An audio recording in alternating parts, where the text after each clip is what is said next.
যোৱাকালি ৰাতিও আমি 19 গৰাকী ব্যক্তিক পুছবেক কৰিছোঁ। খুব সম্ভৱ আজিও 9 গৰাকী ব্যক্তিক আমি পুছবেক কৰিম আৰু এইটো অসমত বৰ্তমান চলিব আৰু কিন্তু এইটো ঠিক যে লাখে লাখে মানুহক পুছবেক কৰাটোতো সম্ভৱ নহয়, কিন্তু যিমান দূৰ সম্ভৱ আমি পুছবেকৰ কাম হাতত লৈছোঁ। NRCত নাম থাকক বা নাথাকক, যদি আমি বুজি পাওঁ যে তেখেত বিদেশী, আমি তেওঁলোকক পুছবেক কৰিম। এইটোৱে বৰ্তমান চৰকাৰৰ নীতি। NRCত নাম থকাৰ পিছতো যদি আমি বিদেশী বুলি গম পাওঁ, কাৰণ NRCত নাম বহুতে চলে বলে কলে কৌশলেও সোমাইছে।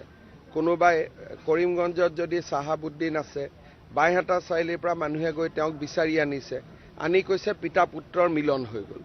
গতিকে যি ধৰণে অসমত NRC হ'ল, সিয়ে গোটেই প্ৰক্ৰিয়াটোৰ ওপৰতে বহুত সন্দেহৰ সৃষ্টি কৰে।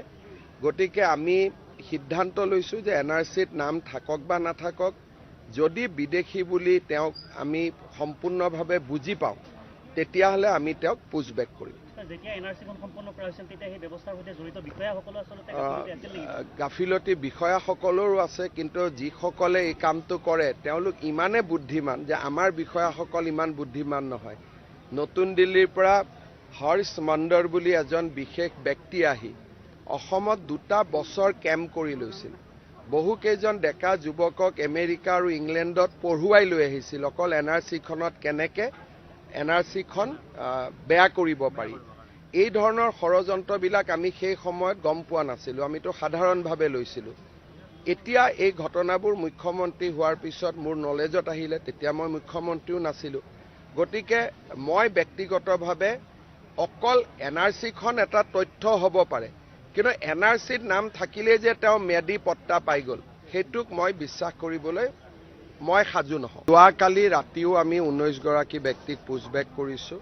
খুব সম্ভৱ আজিও 9 গৰাকী ব্যক্তিক আমি পুছবেক কৰিম আৰু এইটো অসমত বৰ্তমান চলিব আৰু কিন্তু এইটো ঠিক যে লাখে লাখে মানুহক পুছবেক কৰাটোতো সম্ভৱ নহয়, কিন্তু যিমান দূৰ সম্ভৱ আমি পুছবেকৰ কাম হাতত লৈছোঁ।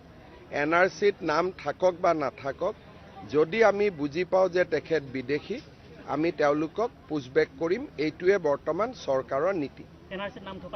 NRCত নাম